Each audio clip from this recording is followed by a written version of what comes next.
So, good evening, everyone. This is our first online conversation, and it's actually commemorating the 50th anniversary of Fritz Ascher's passing.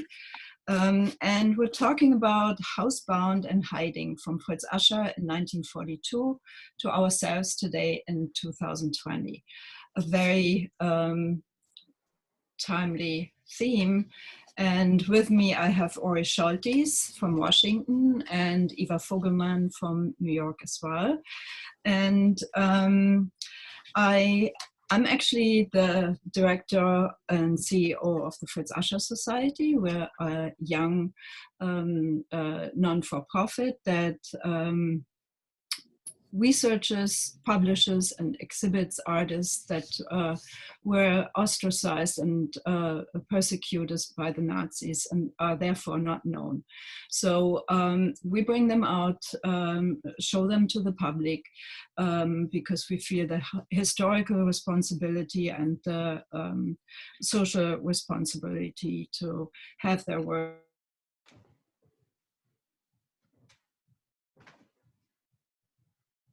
I've lost you, Rachel. You got muted somehow.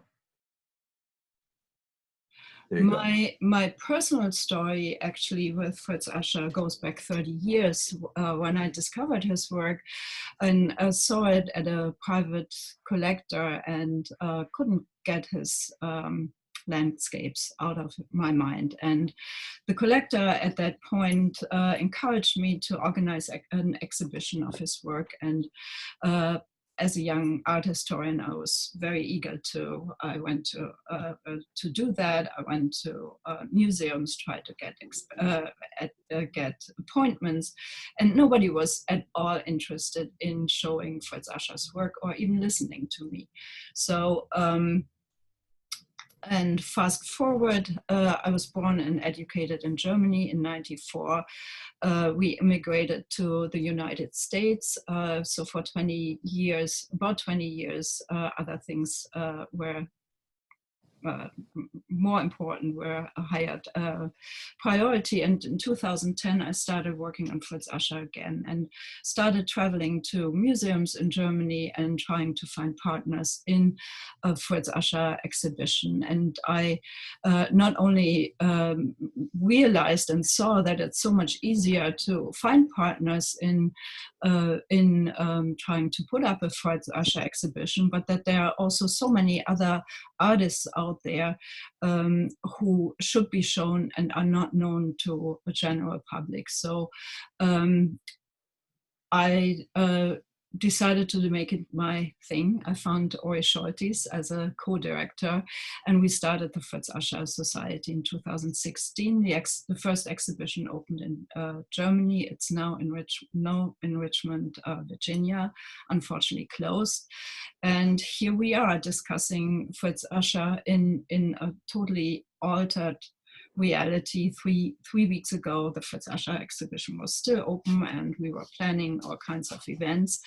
Now all our everyone's reality has totally shifted. So I keep thinking about Fritz Ascher and his experiences. And in order to talk more about it, I want to tell you more about his life. So we have a few images for that. Fritz Ascher was born on October 17, 1893 in Berlin to Jewish parents Hugo and Minna Luise Ascher. And he had two younger sisters, Charlotte and Margarete. In 1899, Hugo Ascher formally left the Jewish faith with his three children, who were baptized in 1901. Father Hugo died in 1922, and soon after his daughters were married to non-Jews in 1918 and 1920. So Fritz Ascher always wanted to be an artist, and he left school at the age of 16 and to pursue a career in the arts, refused to keep going to school. So his father supported it, and promoted by the prominent artist Max Liebermann, he went to the Progressive Art Academy in Königsberg and afterwards to prestigious Berlin private art schools. He was very social, well-liked, and mingled with artists as the older Edvard Munch and Emil Nolde, and his contemporaries Max Bergmann, Ludwig Meitner, and Max Pechstein. So we see in his early sketches and drawings, we see him capture the Berlin society and the zeitgeist with a lot of humor, actually, and often these sketches look like caricatures, like the one of the rejected kiss, which is the kiss rejected. And in other drawings, more and more Semitic and Aryan prototypes confront each other and reflect on the intensifying political and social polarization in German society. We see that in the next drawing. No, in the one before. Oh, okay, that disappeared. Okay. With the onset of World War I in 1916, the artwork of the 21-year-old shows tremendous battle with his religious identity. And we see that he is between his, he fights between his Jewish birth, his Jewish parents, and the Christian faith that he was educated in. He found in the next, he found his very own pictorial language in which he combined expressive strokes and intense colors, like in this painting, The Loner, with descriptive outlines and flat application of paint. As the First World War dragged on, the artist created his most important early works. Monumental paintings like Golgotha from 1915 or Golem from 1916 show his very own highly surprising pictorial interpretations of mystical and religious content. Ori will speak about that in his talk. In 1918, World War I was over with the utter defeat of Germany. 5 million Germans dead, 2 million orphans, 1 million invalids, 1 million widows. The war had materially impoverished and morally confounded millions. In Ascher's work, depictions of divine judgment and hell became more frequent. And on next picture, please. On January 30th, 1933, Adolf Hitler was elected Reichskanzler, Chancellor of the Reich. Immediately, police and Gestapo fiercely persecuted, tortured, and killed political enemies like communists and social democrats. Among them were many artists, and Ascher feared to be a target right away and disappeared among friends and acquaintances, first in Berlin and later in Potsdam, constantly changing his residences. He was denied membership in the newly founded Reichskulturkammer, the Chamber of Fine Arts, and because he was Jewish, and from September 1933, born Jewish, and from September 1933, he was not able to produce, exhibit, or sell his art. During Kristallnacht, the Night of Broken Glass, from November 9th to 10th in 1938, Fritz Ascher was one of more than 6,300 Jewish men who were interned in the concentration camp Sachsenhausen. Most of these men were released before the end of the year, expected to leave the country. Fritz Ascher was among them, only to be rearrested and incarcerated in the Potsdam Gestapo prison for 5 more months. He was released in May 1939 for his alleged immigration to Shanghai, but the tax office responsible for him delayed the processing of his inheritance affairs. Fritz's mother had died 3 weeks before Kristallnacht. Prevented from leaving, Fritz Ascher was now stuck in Berlin. He had to report to the local police precinct 3 times a week, that's every 2 days, and once a month to the Gestapo headquarters on Alexanderplatz. He was forced to move into a Jewish house, the city equivalent of a ghetto, and the only place Jews were now allowed to live. From September 1941, he had to wear the yellow star. And when Ascher's name appeared on a deportation list in June 1942, Police Chief Constable Heinrich Wolver, who he had become pretty close with because he saw him every second day, this police officer warned him. In desperation, Fritz Ascher now turned to Martha Grassmann, who was a family friend. She lived in the Grunewald neighborhood of Berlin, where stately mansions stood on large properties with old large trees, often hidden, hiding the houses. And the neighborhood had been home to many Jewish artists and publishers, intellectuals and politicians, and was actually socially very open and politically very open. But since 1933, more and more of the Jewish inhabitants had been expelled from their homes, of course, and important NS institutions and high-ranking Nazi officials had moved in. The Grunewald train station was nearby, where the mass deportations of Berlin's Jews had begun on October 18, 1941. Here in this neighborhood, Martha Grassmann hid him for 3 years. And I think today, after we are homebound for just a few days, 3 years gets a totally different dimension. He was first hidden in her apartment and later in the basement of the building. She was under permanent surveillance and there were several house searches. She recalled, I quote, "He hid in a tiny space in my part of the basement. During air raids, he was locked in the super potato cellar.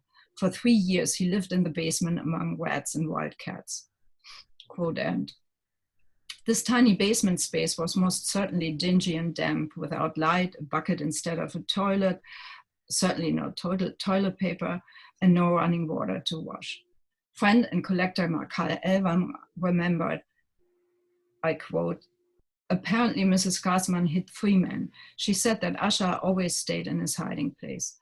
One day the other 2 could no longer bear it, went out and never returned. Especially late in the war, when all able-bodied men were drafted into the Volkssturm, it was perilous for men to be seen in the streets. The Nazis had stepped up manhunt in the streets to find Jews, deserters, or forced laborers who had escaped."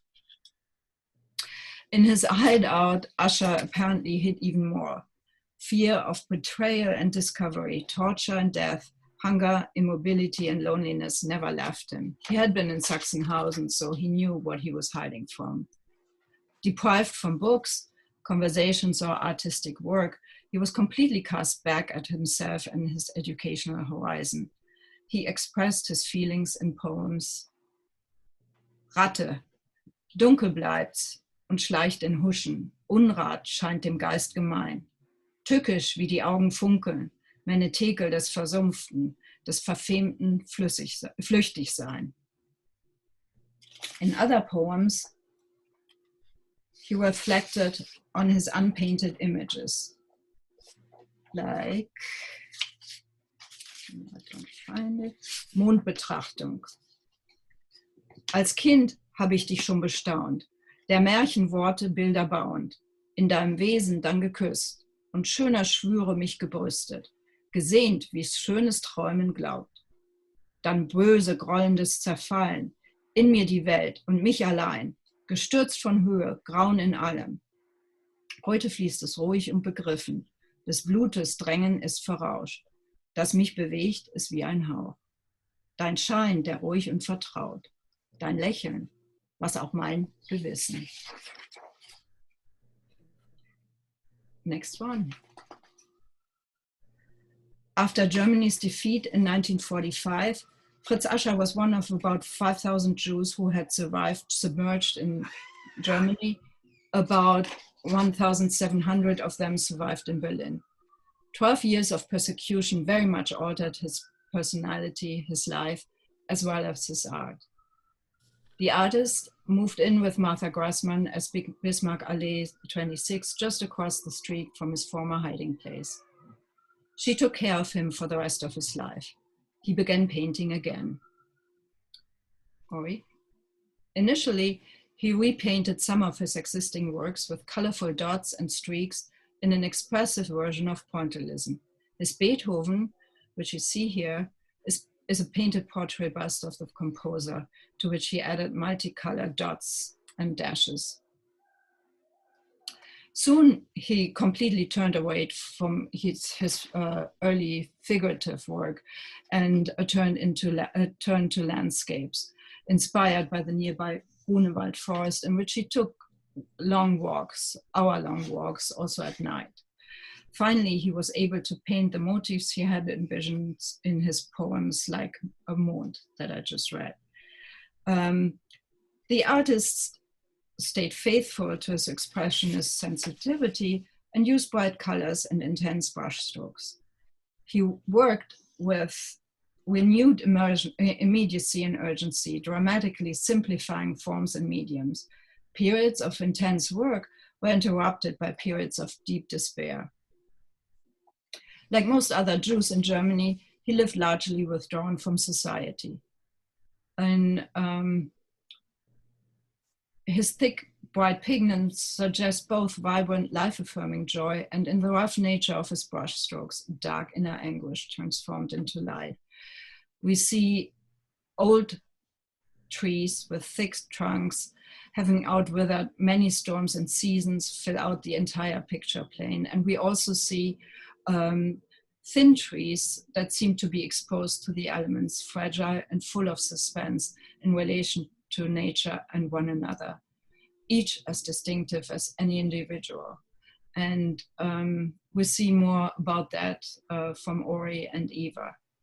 At the end of 1968, the villa in which he lived was sold for demolition and Fritz Ascher was forced to move. He died soon after on March 26, 1970. So after this short biographical overview, I would like to introduce Ori Soltes, who teaches at Georgetown University. First of all, he's the co-founding director of the Fritz Ascher Society, and my partner in crime. He also teaches at Georgetown University across a range of disciplines, from art history and theology to philosophy and political history. He is the former director of the Bnei Brit Klutznik National Jewish Museum and has curated more than 85 exhibitions there and in other venues across the country and overseas. He has authored or edited 21 books and scores of articles and essays. Some of his recent books include Our Sacred Science, How Jewish, Christian, and Muslim art draw from the same source. And that's my favorite and just came out, Tradition and Transformation, 3 Millennia of Jewish Art and Architecture. Hi, Ori. Good evening. Hi. Thank you, Rachel. I want to really address two aspects of Fritz Ascher's work, both of which tease out a little bit further some of the things that Rachel introduced us to by way of her biographical discussion. One has to do with his identity, which, as she pointed out, must have been throughout much or most or all of his life, a kind of confused and torn identity. As a child, this is something that happened a century earlier to Karl Marx, so this was not without precedent. His father pushed him out of Judaism into some form of Christianity, not out of, it would seem, spiritual reasons, but more for practical reasons, social reasons, economic reasons, how to survive in a Germany which at the turn of the 20th century was typically exhibiting a bifocal relationship with its Jewish population, embracing the ways in which it contributed to culture and rejecting it in all kinds of other ways that, of course, in retrospect, appear very significant, but at the time, for many, it wasn't. Clearly for Hugo, his father, it was. That said, he grows up accordingly with a combined kind of identity, as Karl Marx did, and as any number of other characters in the previous several generations had of both Jewish and Christian. And I think that one can see that in some of his most important works from this early period, a period when, as Rachel said, he was involved, very much involved in the art scene. A number of the important artists of that era, not only from Germany, but further afield, were friends and acquaintances of his. This painting, which may be his signature work from about 1916 that Rachel mentioned in passing, is the Golem. The Golem is based on the story of what the rabbi, who was also a renowned mystic, Judah Loew, in Prague in the late 16th, early 17th century, had done essentially to protect the Jewish community of Bohemia, that area around Prague, which was to emulate God, in essence, by making use of esoteric Kabbalistic formulae and by putting into play two assistants, the beadle, the sexton of the synagogue, and another rabbi who was probably his son-in-law. They went out at midnight, and by the river, the rabbi had created an anthropomorph, an inspiration in a later generation for Mary Shelley's Frankenstein. And with a proper recitation of the proper formulas, with each of these two to left and right of the golem's hands, the rabbi himself at his head, and then walking 7 times one way and 7 times another way while he was reciting, and they were reciting very carefully prescribed formulae, the golem was animated. The last phase of that animation was, depending upon which version of the story one follows, the placing of the ineffable name of God, which, as a Kabbalist Judah Loew knew, into the golem's mouth, or another version inscribing it across his forehead, or a third version inscribing across his forehead the word in Hebrew for truth, emet, which in any case is a name for God.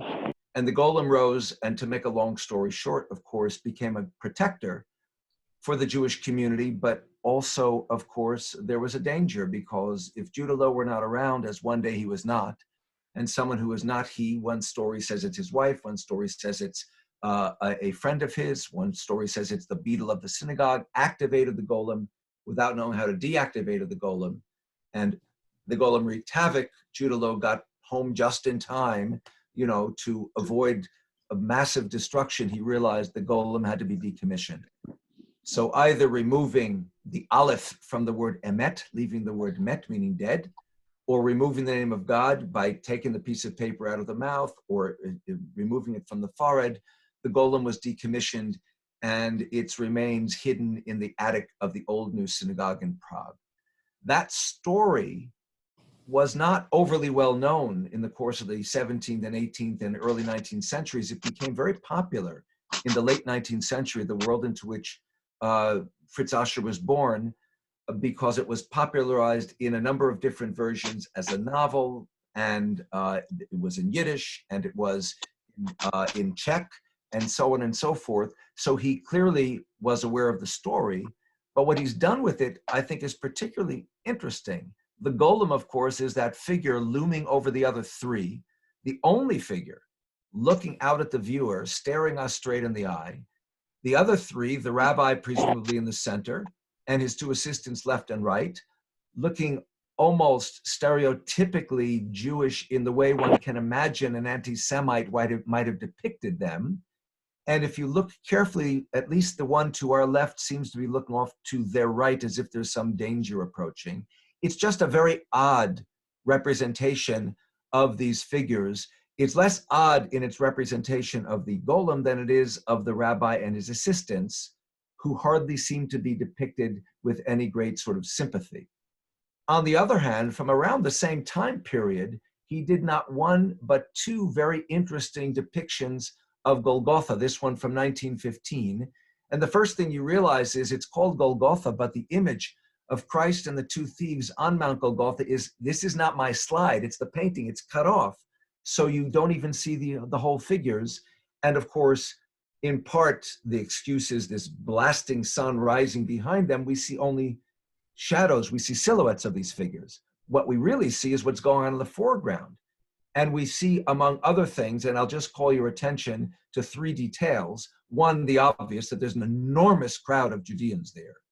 Second, to our right, is the figure that we can probably assume to be Longinus, who is the Roman soldier who is said, first of all, to have actually stabbed Christ in the side, leaving that fifth wound with his spear, but also having recognized at a certain point, oh my God, what did I do? This is the dude. And the Latin phrase, ecce homo, behold the man, is associated with him. So he's a very significant figure in the hagiographa of Christianity as an early exemplar of a radical convert from pagan Roman persecutor to embracer of Christ. The third element that I call to your attention, of course, is what is front and center at the lower part of the painting, lined up precisely with the figure of Christ and the thieves, and that is the figure who is rushing out off the canvas in our direction, who is noteworthy not just because of that raised arm and the way in which it brings his hands almost in contact with the spear tip of the Roman soldier who may or may not be Longinus, but that very rich red beard. I point that out because over the course of the medieval Renaissance and Baroque periods, it was not uncommon to depict Christ with red hair, because the understanding of him as descended from the house of David and the description of David in the book of Samuel as having being ruddy, of having reddish hair, was therefore connected to Christ by way of red hair. So I think it not accidental that this figure who is kind of the archetypical Jew, or is it Nicodemus, or is it Joseph of Arimathea? In any case, they are all Judeans, has this bright red beard that connects him, who is, as it were, a victim, to Christ as a victim, with whom he is in perfect line in the center of this image. Even weirder is a painting that is probably a little bit later, from the early 1920s, in which a number of features are combined. And again, I will call your attention only to 4 of them. So obviously we start with Golgotha. We at least see these 3 figures. We see a halo around Christ's head. And secondly, we see what we can identify as the kind of procession that would have taken place in many, many European towns and villages over the course of history during certain festivals, whether it was Easter, upcoming now on our own calendar, separating the resurrection of Christ with an image of Christ on the cross leading the procession, or other kind of processions that are associated with the Virgin Mary, with John the Baptist, and so on and so forth. So to confute an event that would be medieval or Renaissance with an event that was from antiquity, that's not altogether that unusual. It's unusual, but it's done.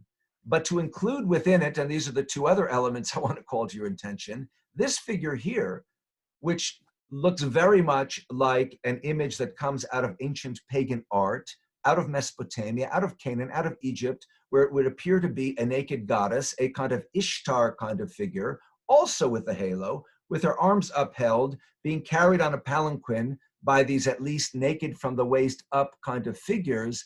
And then on top of it, this fellow who looks like he came right out of Don Quixote, gesturing to it.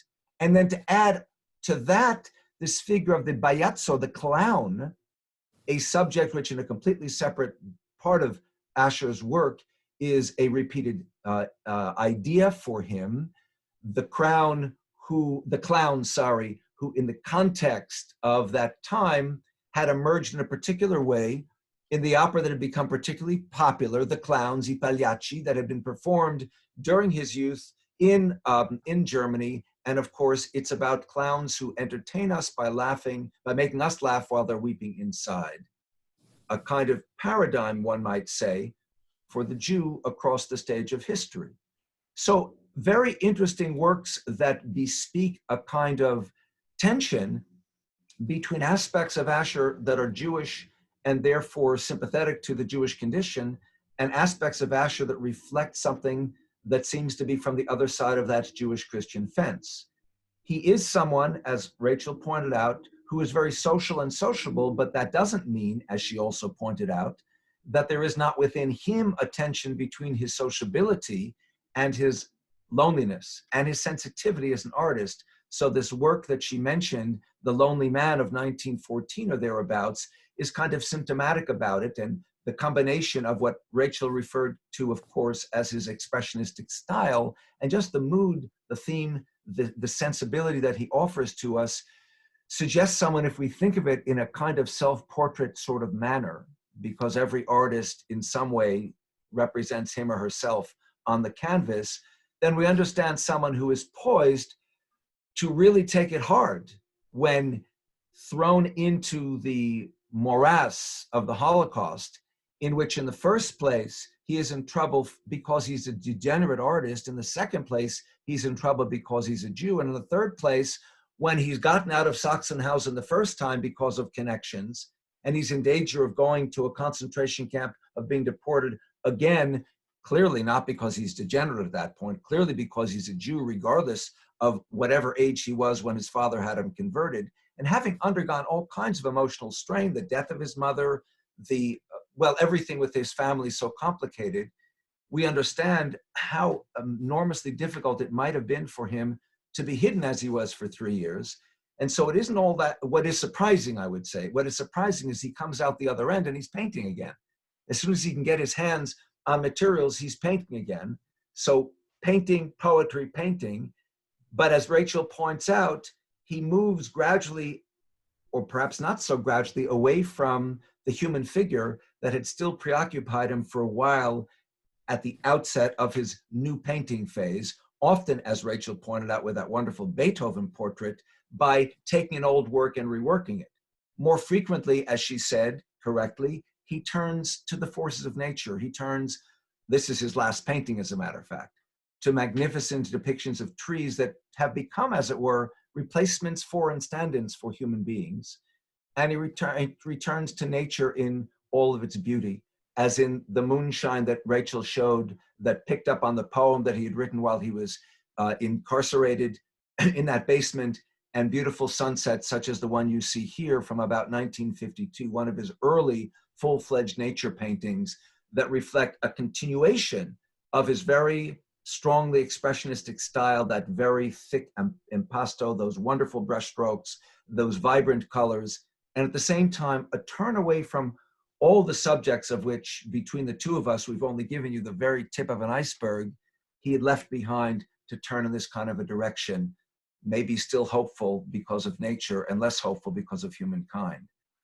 But the person who would know more about that sort of stuff than we would be Eva Fogelman, who was herself born in the aftermath of the war in a displaced persons camp in Kassel, Germany. She came by way of some time in Israel to the United States in 1959, where she emerged as a very important psychotherapist, author, filmmaker. I'll mention just a few of the things that she has produced along those lines. She was among the first psychotherapists to lead groups for children of Holocaust survivors. So to consider these psychological implications, not only for the survivor, so-called, but for the next generation. Second, the author of a Pulitzer Prize nominated book, Conscience and Courage, Rescuers of Jews During the Holocaust. So therefore, she's also thought about people like Martha Grassmann, who were not Jewish, who risked their lives to help Jews. And thirdly, she was the writer and co-producer of an award-winning documentary called Breaking the Silence, The Generation of the Holocaust, which takes all of this back to its root, but not by way of writing and not by way of talking, but by way of filming. So Eva, I turn to you now to pick up the thread and weave it a little bit further with respect to the psychological complications of all of this. First of all, thank you, Ori, for the introduction. And Rachel, thank you so much for spending your time trying to look for an individual who really has been lost to not only to the art world, but also to Jewish history. And I'd like to begin a little bit just to talk about the fact that, you know, his father decides to baptize Fritz and his two sisters, because we have to remember that in the early 1900s in Germany, it was very difficult for a Jew to make it. And Fritz's father is somebody who studied dentistry, believe it or not, at the University of Pennsylvania, and then came and not only had a whole business and was quite a successful guy. And the family grew up, I'd say, quite privileged in one of the wealthiest areas of Berlin at the time. And as was said earlier, he's quite a social guy, which is very important for us to understand as to what happens to an individual who then goes through the Holocaust. And this particular person gives us an opportunity to see that in certain situations, we have an individual who indeed their life before and their life after is quite a different life given what happens to them psychologically. So one of the things that happens to Fritz is that his mother dies 3 weeks, as you heard, before Kristallnacht. It's unclear whether or not she had killed herself. And we also have to remember that at that time, the highest rate of suicide took place in Germany between 1933 and 1939. And obviously we don't know, but so when she dies 3 weeks before Kristallnacht, and then he is incarcerated in Sachsenhausen, and then he's incarcerated again in another prison. He had absolutely no time to mourn his mother. And then once he is incarcerated in Sachsenhausen and then gets incarcerated again, it's a man who then just has to deal with how is he going to survive. And also, one of the things that we have to remember in understanding Holocaust survivors from Germany, and Fritz is a very good representation of that, is that from January 30th, 1933, until the war began, September 1, 1939, it was very, very difficult for Jews. In his case, obviously, Fritz did not get any art material. He could not paint. He was considered a degenerate artist. He couldn't have any exhibitions. And we have to remember that along with that, the whole Jewish society lost their businesses.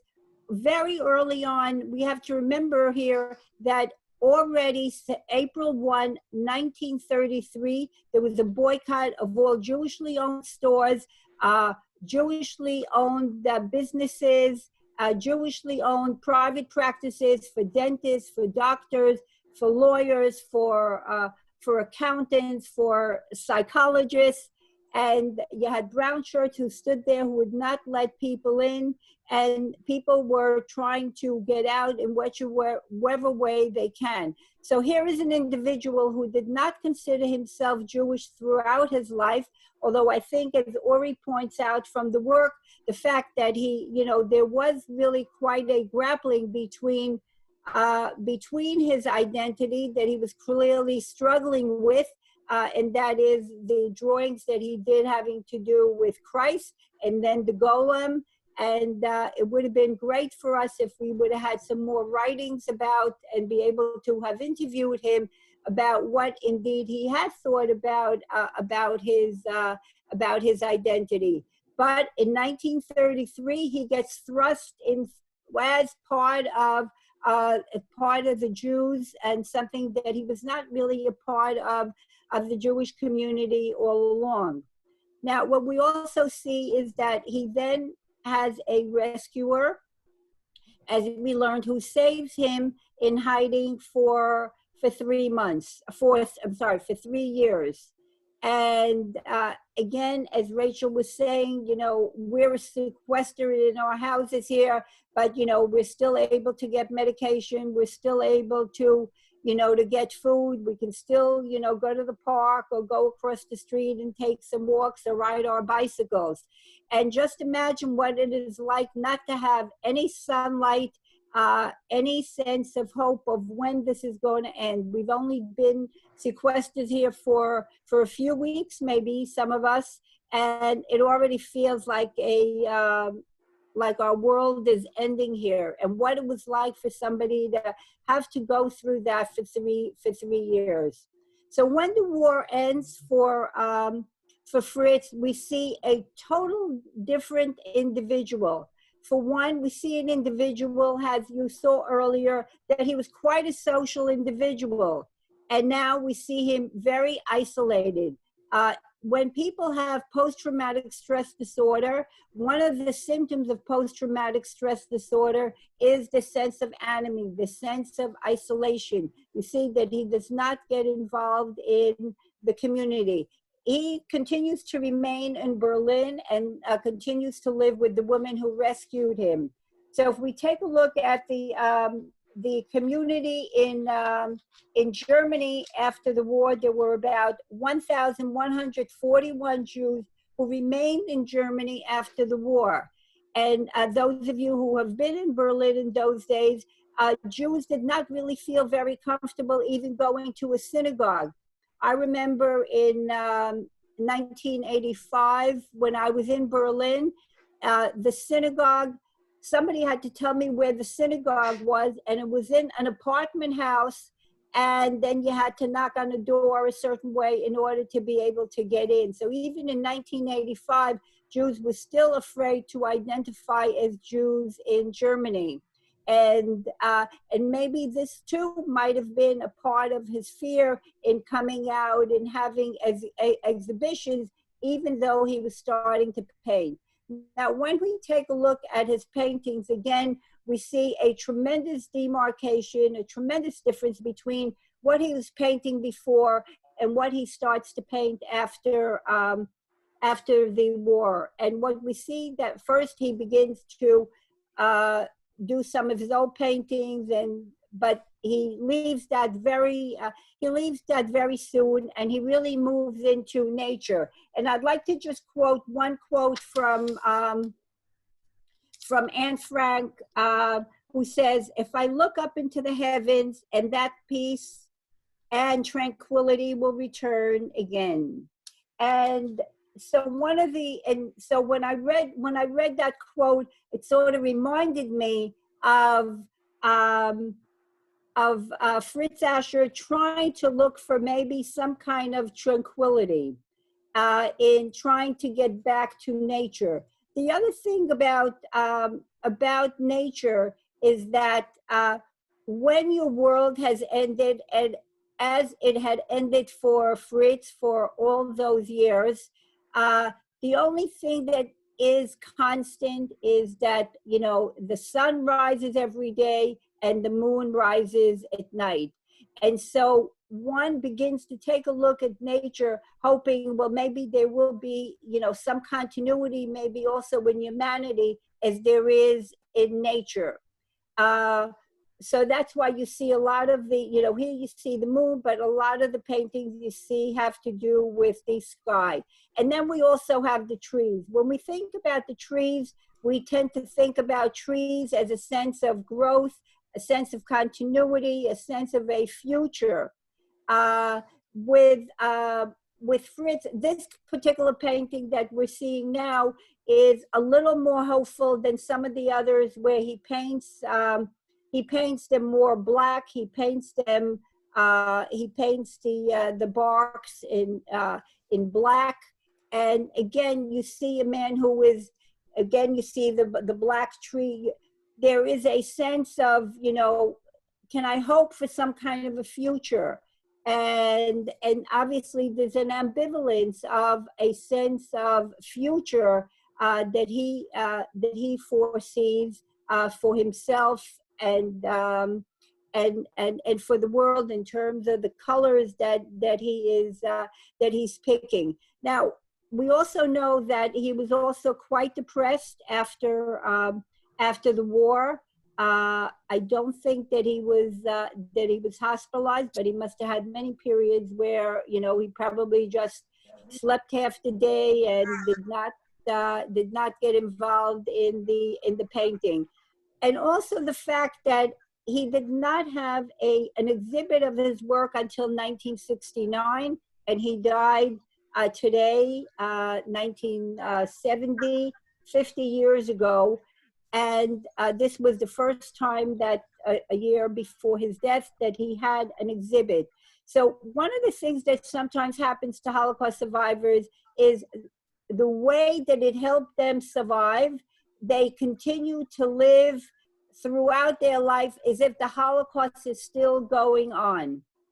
And so for Fritz, we see that in essence, he not only was depressed, but also he uses a coping mechanism that helped him during the war, which is to continue to hide, which we noticed that he did for quite a long time. We're talking about he was hidden for, he continued to hide for about 24 years after liberation, which obviously also has to do with the fact that here he's incarcerated as a Jew, and then after the war, everybody considers him a Jew in German society, but he is a man who does not have a Jewish community. And also the Jewish community was not a very well organized community during that time. It was also a time when many Jews themselves were trying to survive themselves. So that, the only thing that he had is the woman who rescued him, and she continues in essence to be his rescuer throughout his life. And I think that we are very fortunate that Rachel has discovered his work, and that we will now be able to benefit both the art world, the Jewish world, will be able to benefit from knowing about Fritz Ascher. Thank you, Eva. I will now unmute all the phones, and so we can allow questions. I actually have one question for you, Eva. I know you did a lot of research and work with rescuers. What did you find the personal profile of those who stepped in and, helped Jews in despair, like Fritz Ascher? Yeah, well, there are many motivations, but if we think about Fritz's rescuer, that motivation has to do with the relationship, which I call philo-Semites. These are individuals for whom the relationship was the most important aspect of why they got involved in the rescue. And we know that indeed she rescued not only Fritz, but she rescued other people. And what we don't know is whether indeed she was involved in some underground network that was also helping lots of other individuals. And what you can see in the philo-Semitic rescuers is that the relationship with the person that they rescued does not only begin before the Holocaust, during the Holocaust, but also continues after the Holocaust. And you can see how indeed she continues to take care of him for the rest of his life. And the other motivations, I'll just go say it very quickly because it's a very long, extensive thing. There is those individuals who did it for moral reasons. It's the right thing to do. I couldn't live with myself if I let these people die. And then you had network rescuers. These were individuals who were ideologically opposed to Nazism, and they began their rescue activities in the resistance movement. And after the Jews were going to be incarcerated, were going to be deported to labor camps, concentration camps, they used all their efforts and everything they had set up to rescue resistance workers. They used that to help rescue Jews. But they began with being very anti-Nazi rather than their relationship with a particular Jew. And then we had those what I call detached professionals, and these are people that are the doctors, the nurses, the teachers, the lawyers, and they began their rescue activity because of their profession. This was the ethical part of their profession, so they were the best social workers that they can be. For example, Anne Frank's rescuer, Me Peace, had a husband, and he was a social worker.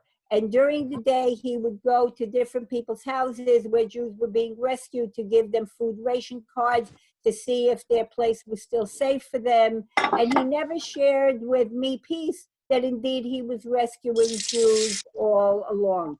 A particular group that has to do with the professional, detached professionals is diplomats. And the diplomats, they are a different kettle of fish in that whatever they did could not be done clandestinely because everybody knew they were giving out the passports. And many of them were then ostracized for what they were doing. They lost their diplomatic status. I'm talking about people like Aristides de Sousa Mendes, about Sampo Sugihari, about Wallenberg, if you will, and the fifth category is a very different category, and that has to do with people who were children during the Holocaust. And children very often were used by rescuer parents to go into a ghetto and take somebody out and bring them information or move a Jew from one hiding place to another, because it was felt if a child does something, it's very innocent and the Nazis are, not going to try to find out their identification papers and things like that. And or children would stand vigil in front of a house to make sure that the Nazis weren't coming to arrest them. Children were also, as they got older and were teenagers, were the ones who did more adventurous kind of rescue, like ski people across the Alps to bring them into Switzerland, for example. So that you can see that very different kinds of motivations as to why individuals got involved. Yeah, thank you. So thank you so much, Eva. I think we'll just go a little bit over time and allow a few, 2-3 questions from everyone. Does anyone have questions? I do have a question.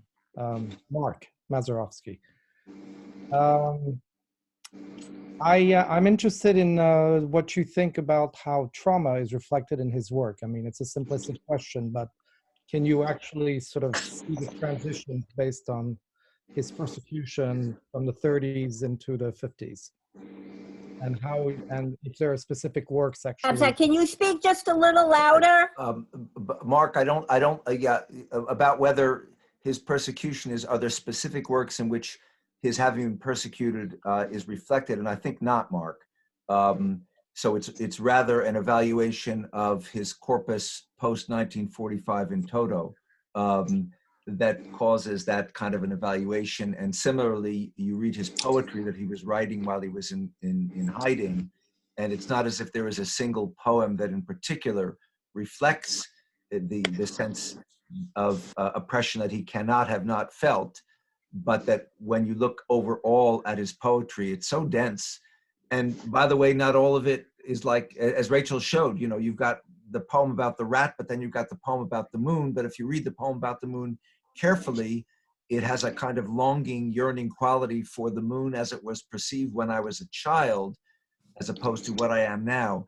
But it's really the corpus of his work that becomes the basis for evaluating his sense of oppression, rather than there being particular works that I think express that. Okay, thanks. Sure. Anyone else?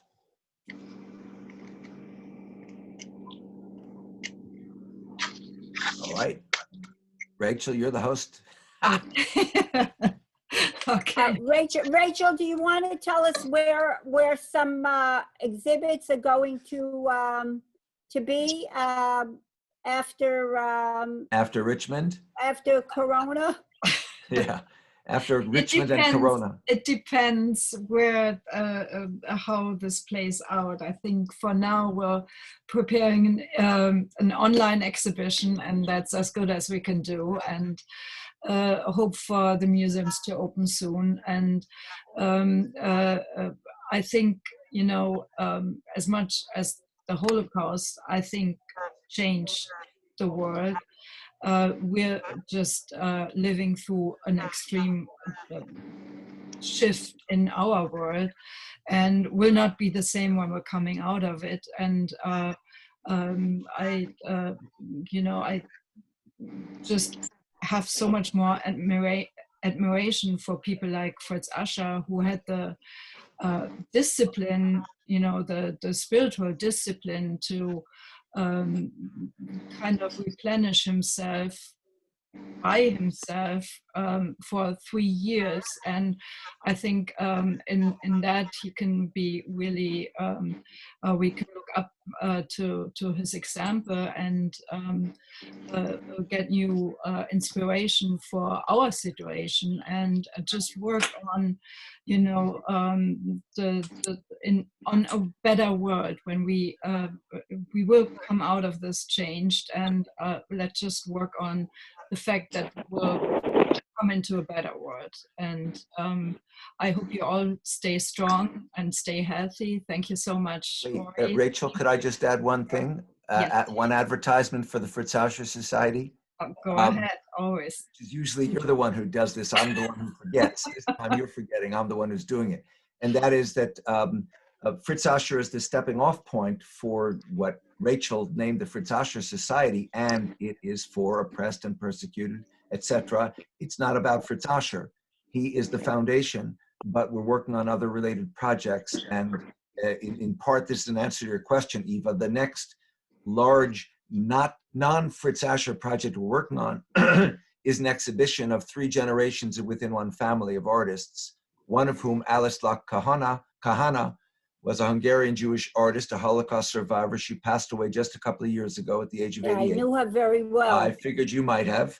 And her son, one of her sons, Ronnie, who was a rabbi, but who was hit by a massive stroke 5 years ago that incapacitated him. But he has been writing extraordinary poetry. And his oldest daughter, Kitra, is both a photographer and a videographer, and inspired, as she's made very clear, by both her grandmother and her father. She has done photographs that include her father, but also she's been down in Tijuana, which was just in the news today, with both as a photographer and as a videographer, looking at what is happening on our own southern border. So very relevant. And we are at the moment engaged, Rachel and I, in organizing this exhibition. And stay tuned, because that we have a number of possible venues, but at the moment everything is in stasis because of Corona. Thank you so much. And now much. I repeat the thanks, Rachel. You repeat the thanks. Yeah, thank you everybody for tuning in. Thank you, Eva. Thank you so much. Thank you, Eva. Thank you. All. Thank you all. Bye. Be well. Bye. Be Auf well. Wiederschauen und hören.